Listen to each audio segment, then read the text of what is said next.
Welcome back to Real Talk with Susan Stone and Kristina Supler. We are full-time moms and attorneys bringing our student defense legal practice to life with real, candid conversations. We're so pleased today to be joined by Terry McGovern. Terry's the Harriet and Robert H. Heilbrunn Professor and Chair of the Heilbrunn Department of Population and Family Health at Columbia University's Mailman School of Public Health. Since 2018, Terry served as director of the department's program on global health justice and governance. And before joining the Mailman School in 1989, Terry founded the HIV Law Project and served as the executive director until 1999. While at the HIV Law Project, Terry litigated the groundbreaking case SP v. Sullivan, which led to the Social Security Administration including HIV-related disability in their criteria. She was appointed by President Bill Clinton to the National Task Force on AIDS Drug Development. Terry, we're so pleased to have you join us today. Thank you. Today's topic is how the recent United States Supreme Court Dobbs decision, which reversed Roe v. Wade, will impact students on college campuses. And Kristina, we've really struggled about how to do this podcast because we want it to be a meaningful discussion that provides parents with information in a way that's helpful and shows some thought on our end. And I know you know that I was in Italy on my honeymoon and I couldn't get my mind off of how to do this podcast, who to have as a guest. And I feel so grateful for the guest that we're going to have today. I know I reached out to her via email and I really thought about my words. I think I crafted that email, those 3 short paragraphs, with as much thought as I would craft a legal brief. And I'm so honored that she is here to talk about this topic. And thank you for answering my email. Of course. Thank you for having me. Terry, first question. What is your reaction to the Dobbs decision? And just could you give our listeners, who are mostly parents, an explanation of how it will impact students on various college campuses? Sure. I have to say I was actually stunned. We know that making abortion illegal doesn't actually reduce abortion. There's so much evidence globally of this. All it does is increase maternal mortality. So just from the point of view of wanting to end abortion, the way to do that is obviously to increase access to contraception and services. It's not to criminalize abortion. So from my perspective, this decision has really unleashed a whole lot of unnecessary harm on women and girls and people who can get pregnant. Of course, in that category, we know that 57% of those who get abortions are women in their 20s. The latest data says 29% are college-age students. So we also know that college-age women are at an elevated risk of sexual violence. We know that there's lots and lots of power issues, negotiating sex. So for the women and girls who are in states that abortion is now illegal and even criminalized, this creates a very, very complicated set of decisions for them and a lot of complexity around everything having to do with a possible unintended pregnancy. So obviously, just to state the obvious, students often don't have access to cars. Their health insurance status is often dependent on parents. Many have jobs. There's a lot going on when you're in college. Before this decision, accessing abortion was not easy, right? So now you've injected into a very complicated situation, a whole bunch of fear. And I think the issue of cost and how much it will cost to actually get an abortion, to travel to get an abortion, all of these things are going to be very, very difficult for students, I think. Susan and I, we represent students on campuses across the country. We deal with college students day in and day out. And we often start our conversations with parents with the idea that, look, every college campus has its own culture, values. What flies on one campus doesn't on another, right? So it's fair to say at some schools, this decision might not have any impact on students, and in other places might be absolutely monumental. I mean, Do you agree with that? What would you say? Especially with students at Columbia or Barnard, I don't think it's going to be the same as students at Ohio State. Of course not. Of course not. I mean, obviously, people just generally in states that are making moves to protect access to abortion are in way better shape. Many of the colleges across the country actually even provide abortion medication, provide all kinds of services. It's the colleges in the states that have these extreme bans now where it's very scary. So, for example, my son goes to college in Ohio, and the college that he goes to recently decided to contract with a religious provider. So there are huge questions about what services will be available, whether there will ever be any help for an abortion referral out of state. So it is extremely different depending upon where you are. One of the things post Dobbs is that people really do have to take a minute, figure out what the law is, where access is possible.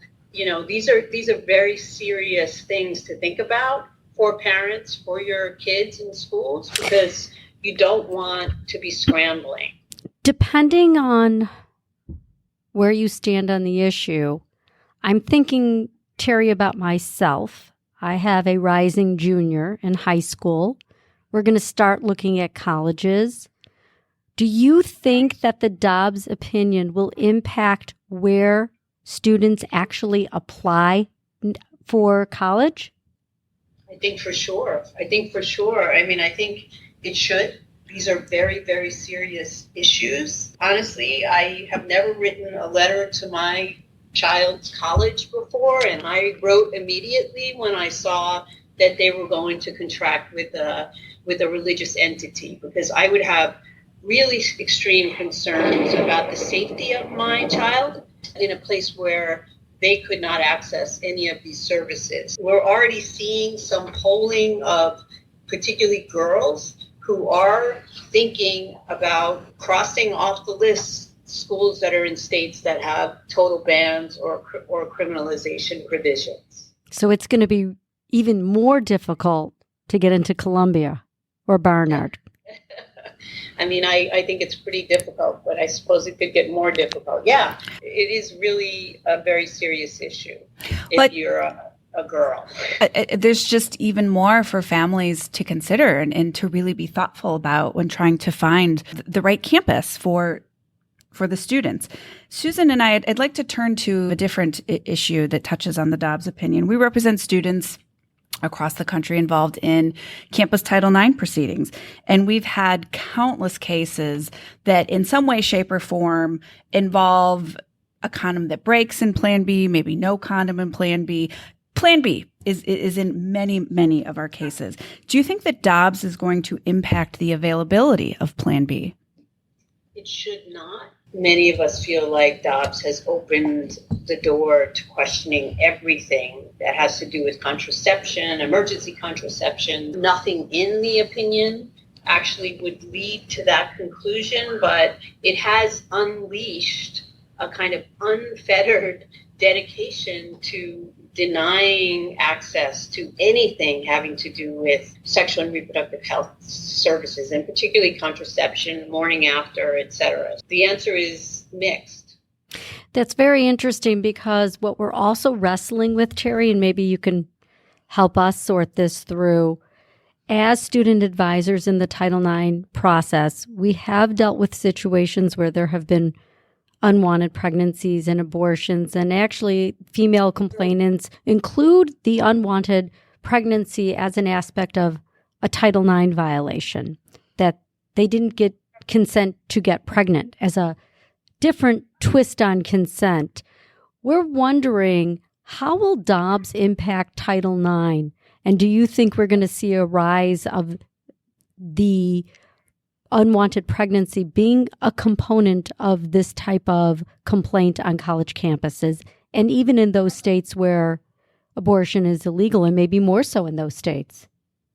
Yeah, I mean, I think for sure. I mean, the other issue is in Title IX, only mandates excused absences for abortion in cases of medical necessity. So there are a whole lot of issues around Title IX that have to be really thought about now, given this colleges should expand this definition of what is a mandated excused absence. I do think for sure that we'll see more of these type cases. The other thing is that institutions should be establishing emergency funds, travel and care services. Just there's a whole range of things, including looking at the Title IX provisions and expanding them, that I think colleges should be doing. But yes, of course, I think you'll see more cases like that. Kristina, you're very involved with the NACDL, which is one of our country's best associations for criminal defense lawyers.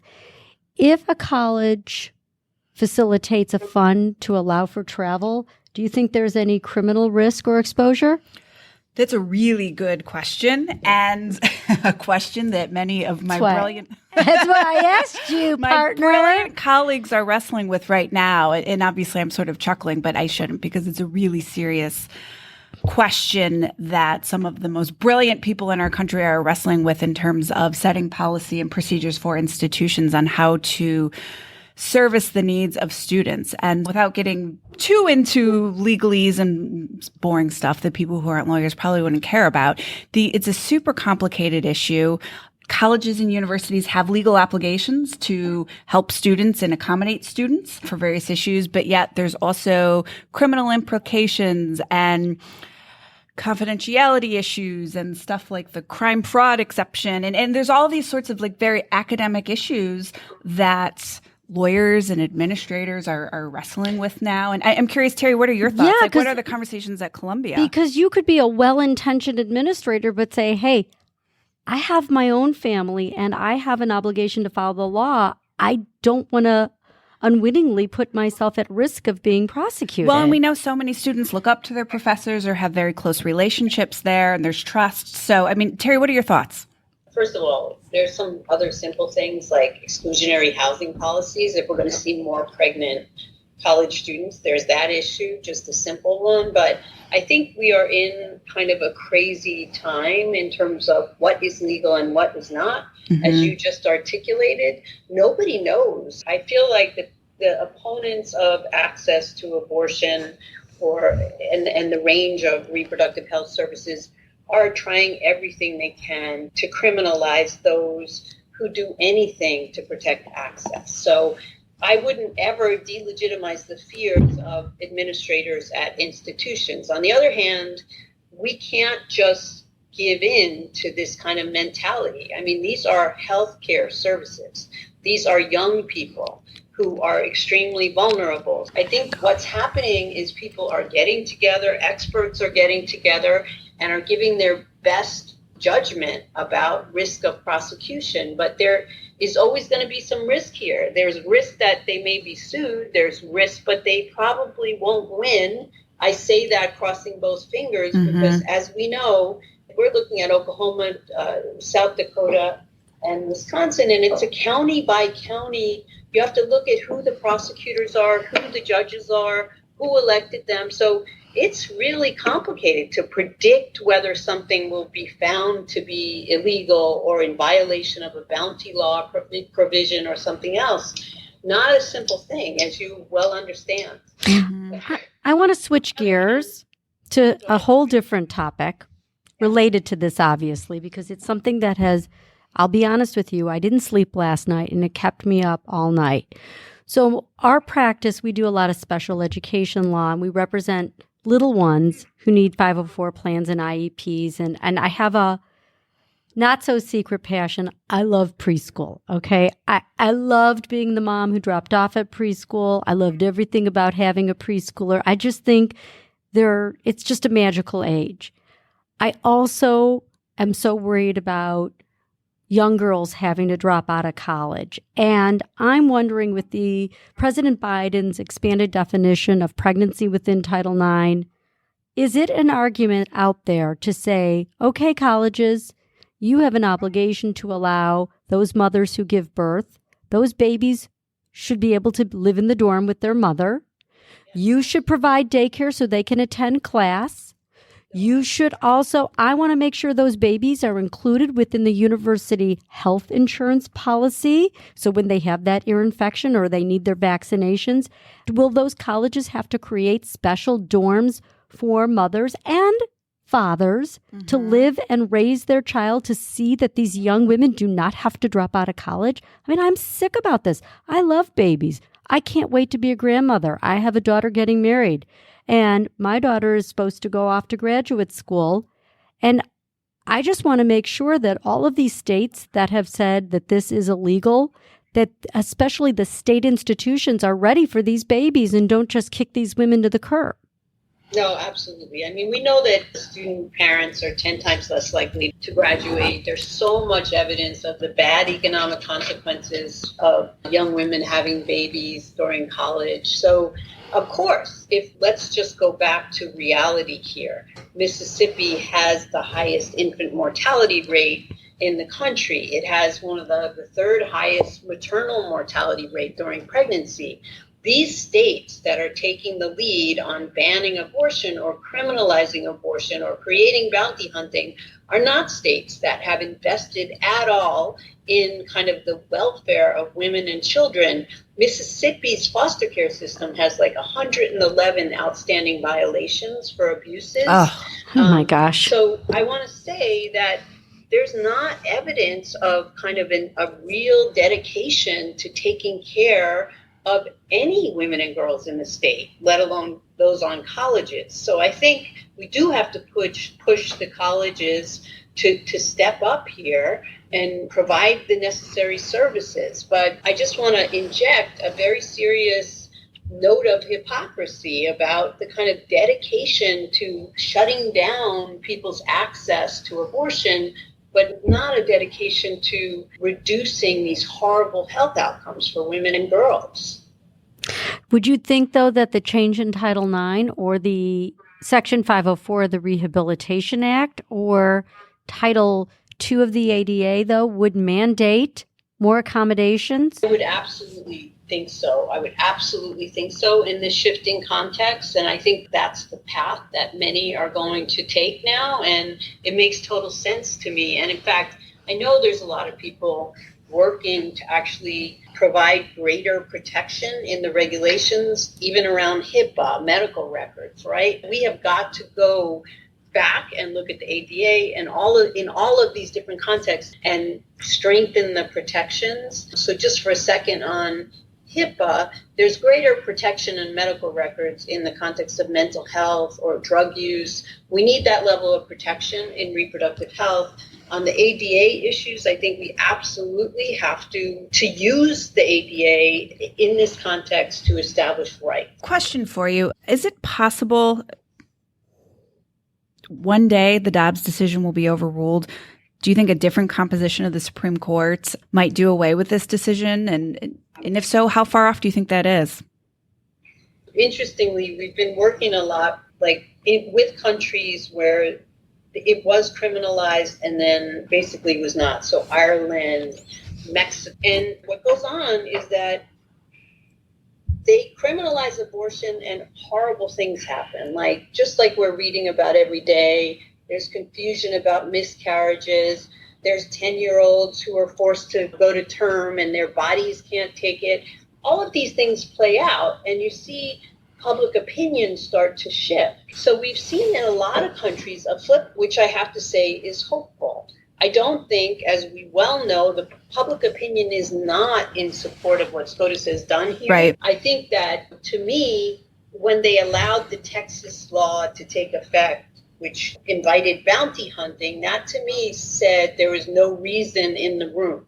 So I do think that there are plenty of Republican judges who do not support the approach that SCOTUS has taken here. So I do think, yes, absolutely, if the composition of the court changes, what we have is a very extremist right now. So I do really hope that this could be reversed when the composition of the court changes, which we know can happen when you least expect it. Yeah, it's not always predictable. One of my favorite courses in law school was a Supreme Court seminar, and I appreciate that seminar. Nobody knows the future of the court. And justices have flip-flopped. That's right. People don't have the static position throughout their entire careers. So, we'll have to see what the future holds, and hopefully with lobbying and activism and people expressing their opinions and becoming more informed on the issue as a whole, that might foster some change. Kristina yesterday as we were preparing for this podcast, recently read that Yale and Princeton took a neutral position on this issue. I don't know if you've read about this. No. And basically stating that the schools will abide by the law of the state, a very careful and I would say political position. What is your reaction? How should universities publicly respond? I think universities should be supportive of bodily autonomy, right? Period. There's so much public health evidence. This isn't even slightly controversial. Criminalizing abortion only really leads to poor health outcomes, particularly for the college student group.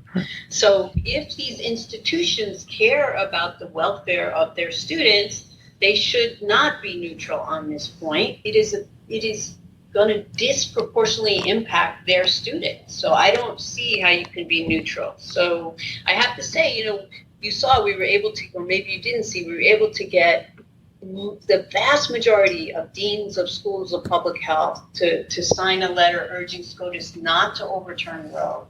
All of the medical associations stand behind the right to abortion, right? So I don't understand why these institutions would take this position. In your opinion and your experience on college campuses, what can college students do today to really have their voices heard and to foster change? What can students do who are just sitting there feeling helpless? And I want to clarify this question too, not just students on public campuses that have more First Amendment protection, but can we focus on students who might be at private campuses in states where abortion is legal? What can they do? I am happy, I'm smiling because I had a little war room of students all summer. We have so many students coming out of the woodwork to say, what can we do? How can we do it? So I think that I've seen our students do everything from volunteering and staffing, transportation services in states where abortion is now illegal, to doing podcasts, doing poetry around their feelings about this decision. I have been so moved by the kind of depth of upset of these young women. They are freaked out about their futures, and it has really shifted how they think about their sexuality as well. What I see happening is a lot of outreach, a lot of activism, students organizing to make sure medication abortion is available on the campus that they're on. The students that are in that Ohio school are organizing, campaigning. So I'm seeing more activism than I've seen out of students since the time I've been a professor, which is very hopeful. There are so many different things they can do. One thing that they're doing for me on a daily basis is research, like really digging into what judges are ruling how in this county are the medical records being treated when there's an attempt to criminalize. I'm working with a group of volunteer law students who are painstakingly looking at judicial records in states where there's some real risk of people being prosecuted. Doing research on what about providers? As a public health person, it's horrifying to me to think that we'd say to a doctor, don't write something down in a medical record, but what needs to be written down in a medical record for the medical care, right? And what is there that's extra that could only lead to a prosecution? So sadly, we're in the logistics stage of trying to figure out what's the best way to protect people. So there's actually so much for students to do all over the place. And I think it makes them feel much better to do it. So you should see this abortion tracker that our students have created. It's got every possible permutation, adolescent consent, et cetera. So I just think that's where we get the hope, looking at how these young people are responding to this, and they are not going to leave this alone.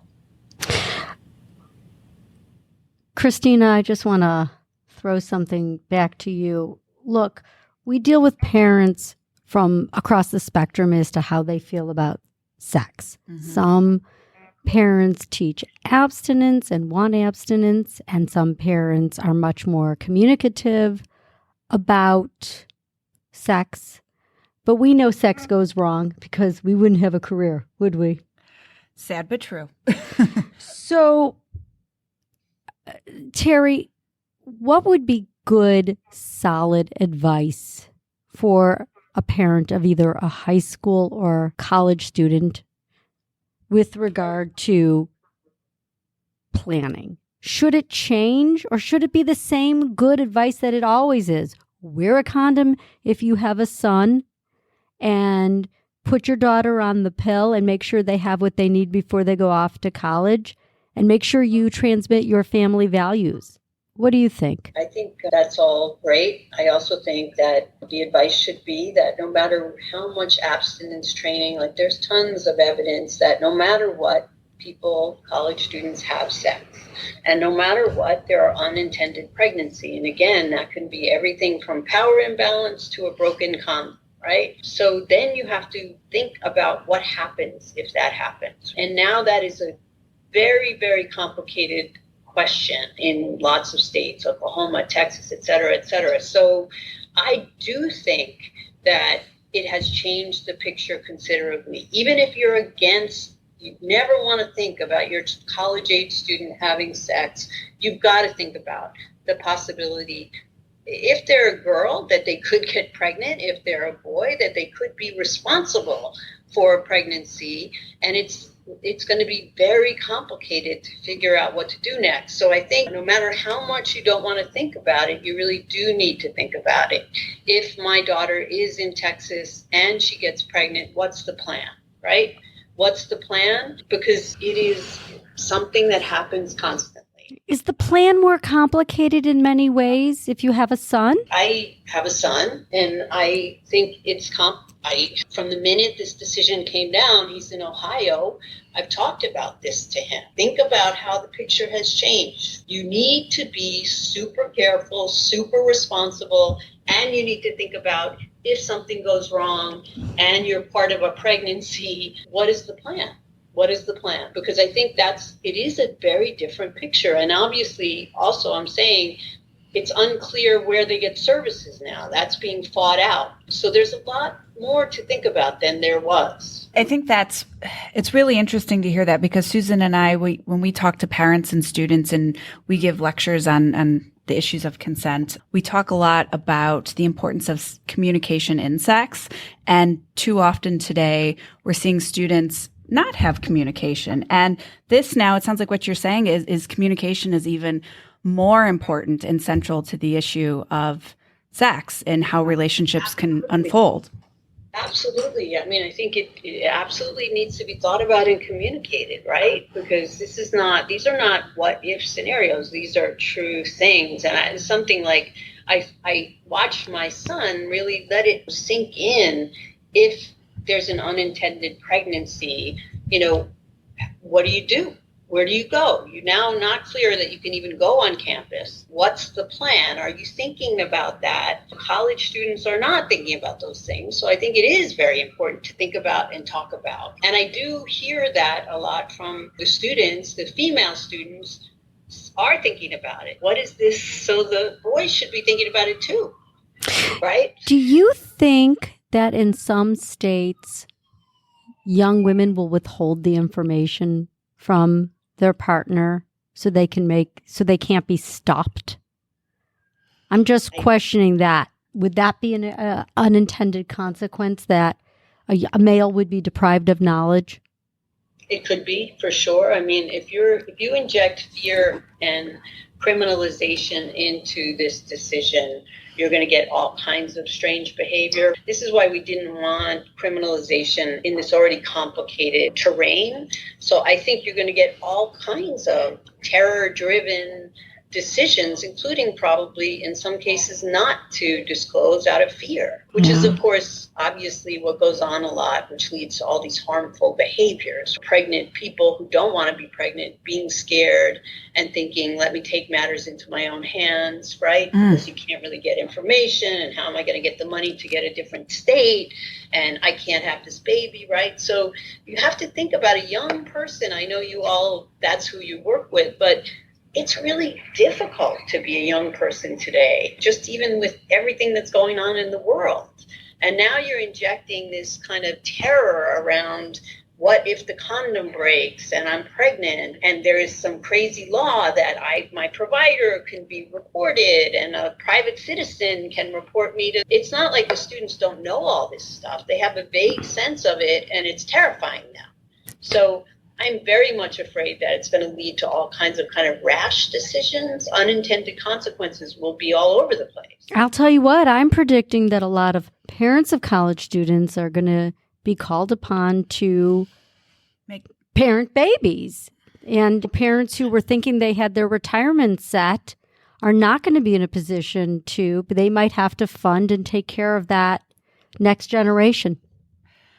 Terry, you've given us so much to think about today and so much really invaluable information. Any parting words or anything you want to share with our listeners? Or anything we didn't ask you that you wish we would have asked you? One thing that I am really noticing that the students are really deeply disturbed by is these kind of lack of exceptions for incest, rape, or to preserve the life of the mother, or the confusion around that. I do want to say that it appears to me that the impact of this decision on young people is that our lives aren't worth much. And that is that's heartbreaking. Very upsetting thing. That's why, frankly, it's been uplifting and amazing to have all these young people here responding to Roe, doing all this stuff, because we've really unleashed something that is very disturbing. I say we didn't, but the court has. So I think we all of us parents need to pay a lot of attention to, obviously we do, but the mental health consequences of all this stuff on our young people as they're just trying to find their way and figure it out. And I don't know, I find it just very unfortunate that this set of terrorizing criminalization provisions have been injected into this very complex time in their lives. Thank you. I have there's the emotion in preparing for this podcast, the gratitude and really the honor that you agreed to do this podcast, and the thoughtfulness in which you provided responses to our questions is deeply appreciated. Thank you, Terry. Thanks for listening to Real Talk with Susan and Kristina. If you enjoyed this episode, please subscribe to our show so you never miss an episode, and leave us a review so other people can find the content we share here. You can follow us on Instagram. Just search our handle @StoneSupler. And for more resources, visit us online at studentdefense.kjk.com. Thank you so much for being a part of our Real Talk community. We'll see you next time.